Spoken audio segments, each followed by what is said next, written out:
Assalamualaikum warahmatullahi wabarakatuh. Welcome to our presentation Fikih Muamalah Kelompok 3 Prodi PAI 1C Universitas Islam Bunga Bangsa Cirebon. Sebelumnya, perkenalkan kami dari kelompok 3 dengan moderator Nur Hasanah dengan NIM 23E1 PAI 0053. Pemateri 1 Alfia Nur Azizah dengan NIM 23E1 PAI 0038. Materi 2 Nauratul Nihaya dengan NIM 23E1 PAI 0103. Kami akan mempresentasikan tentang akad kemitraan dalam bisnis. Sebelumnya, mari kita simak apa sih fikih muamalah itu. Fikih muamalah adalah bagian dari ilmu fikih yang membahas tentang hubungan antar manusia, seperti hukum-hukum perdagangan Islam. Fikih muamalah juga dikenal sebagai ilmu fikih yang mengatur transaksi dan kegiatan ekonomi dalam Islam. Beberapa manfaat dari mempelajari ilmu fikih muamalah antara lain memahami aturan-aturan dan hukum sesuai syariat Islam dalam kegiatan ekonomi atau jual beli, memudahkan mengetahui hukum-hukum fikih tanpa perlu menghafalkan permasalahannya satu persatu, membantu penentuan hukum kontemporer atau baru yang dengan mudah bila menguasai kaidah-kaidah fikihnya, dan memahami bagaimana berinteraksi dengan orang lain dalam urusan sosial dan keuangan. Fikih muamalah juga membantu dalam menjalankan bisnis dengan syariat Islam dan mengetahui hukum-hukum dalam suatu kegiatan atau transaksi yang dilakukan oleh manusia, di mana kegiatan dan transaksi itu harus sesuai dengan aturan Islam.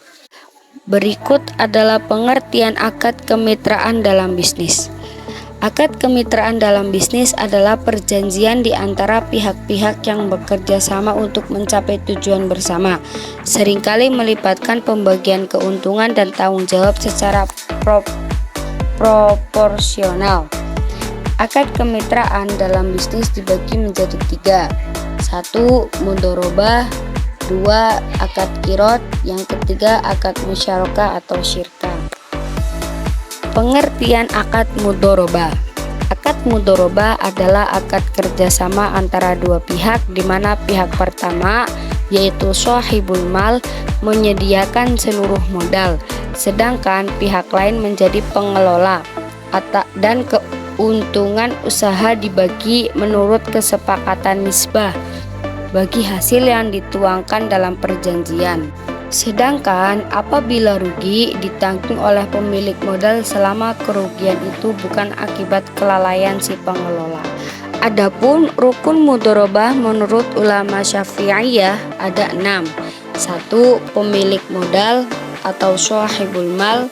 2. Pengelola yaitu mudharib, yaitu pengelola modal dan shahibul mal untuk menjalankan bisnis. 3. Akad mudharabah dilakukan oleh pemilik dengan pengelola. 4. Mal yaitu harta pokok atau modal. 5. Amal yaitu bidang pekerjaan proyek yang dapat menghasilkan laba. Yang keenam adalah keuntungan. Berikut adalah syarat sah dilakukannya akad mudharabah, yaitu yang pertama, modal atau barang yang diserahkan itu berupa uang tunai. Apabila barang itu berbentuk emas atau perak, batangan, perhiasan, dan lain-lain, maka mudharabah tersebut batal. Yang kedua, bagi yang melakukan akad disyaratkan melakukan tasarruf. Akad yang dilakukan oleh anak-anak kecil, orang gila, dan orang yang di bawah kekuasaan orang lain, maka akad mudharabahnya batal. Yang ketiga, modal harus jelas agar dapat dibedakan antara modal usaha atau laba, sebab laba atau keuntungan inilah yang akan dijadikan hasil sesuai kesepakatan. Yang keempat, presentase keuntungan antara pemodal dengan pengusaha harus jelas. Yang kelima, melafazkan ijab qabul pemodal dan qabul bagi pengusaha. Konsep mudharabah.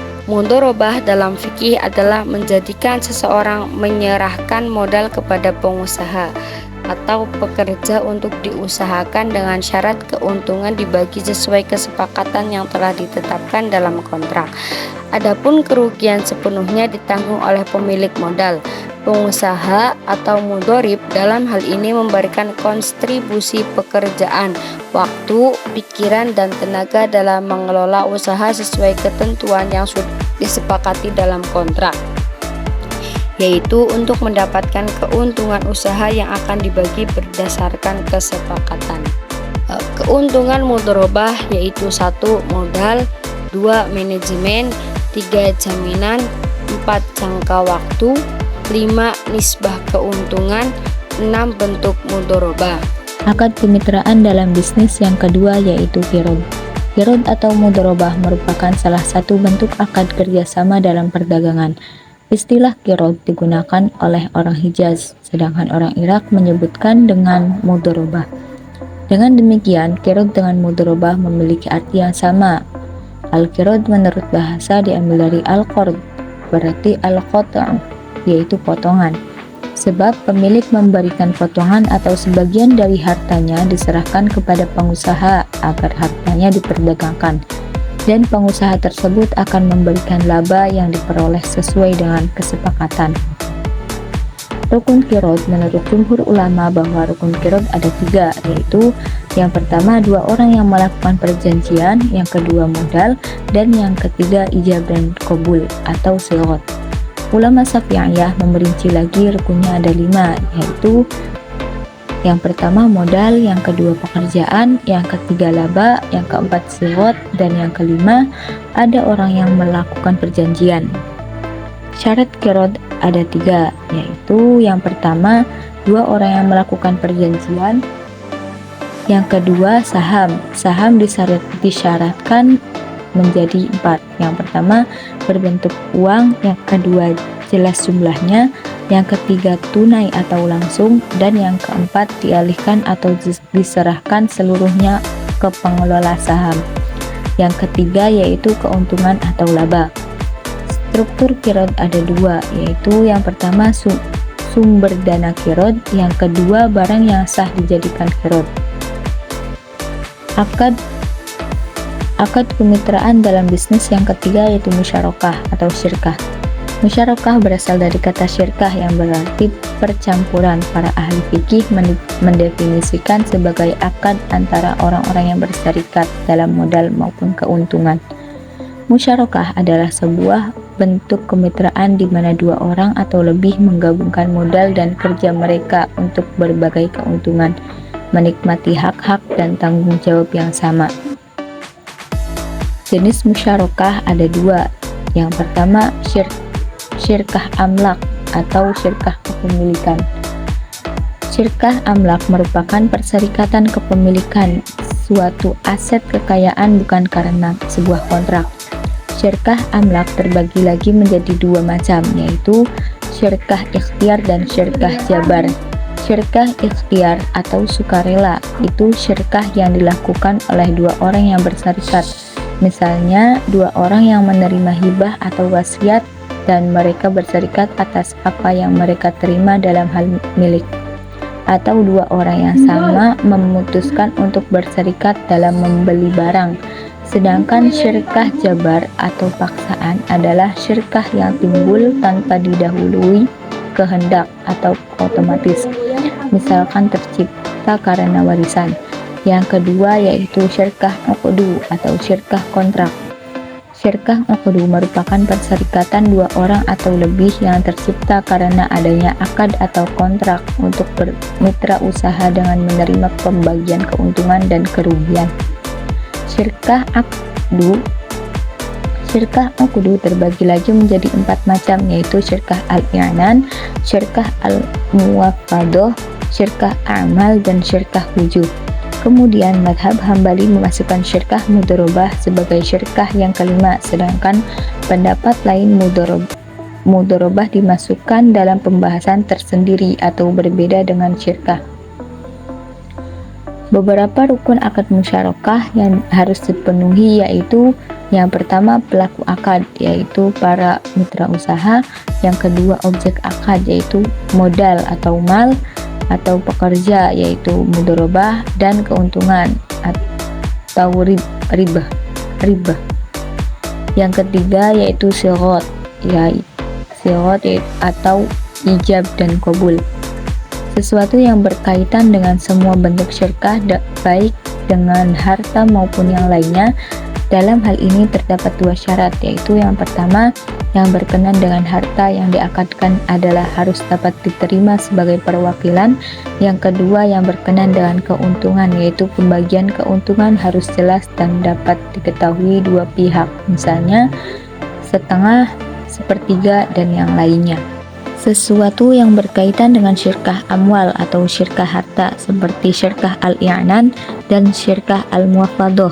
Dalam hal ini terdapat dua perkara yang harus dipenuhi, yaitu yang pertama, modal yang dijadikan objek akad syirkah adalah dari ayat pembayaran atau nuqud seperti junai, rial, dan rupiah. Namun dibolehkan dengan barang dengan disyaratkan barang tersebut dinilai terlebih dahulu dengan ukuran nominal uang. Yang kedua, yang dijadikan modal atau harta pokok ada ketika akad syirkah dilakukan dengan jumlahnya sama maupun berbeda. Sesuatu yang berkaitan dengan syirkah muwafadah, bahwa dalam muwafadah disyaratkan yang pertama, modal atau pokok harta dalam syirkah mufawwadah harus sama. Jika yang diserahkan dua mata uang yang berbeda, maka harus disamakan dulu nominalnya. Yang kedua, masing-masing pihak yang berserikat hendaklah cakap atau kafalah, yakni sama-sama merdeka, berakal, dan beragama sama. Yang ketiga, bagi yang dijadikan objek akan disyaratkan syirkah umum, yakni pada semua macam jual beli atau perdagangan. Jadi kesimpulannya adalah dalam bisnis ada tiga. Yang pertama mudharabah, yang kedua qirad, yang ketiga musyarakah atau syirkah. Mudharabah adalah bentuk kerjasama usaha antara dua pihak, yaitu pengelola usaha mudharib dan pemilik modal, yaitu sahibul mal. Pengelola usaha bertanggung jawab untuk mengelola modal dan menjalankan usaha sesuai dengan nisbah bagi hasil yang disepakati. Pemilik modal atau sahibul mal hanya memberikan modal dan tidak terlibat dalam pengelolaan usaha.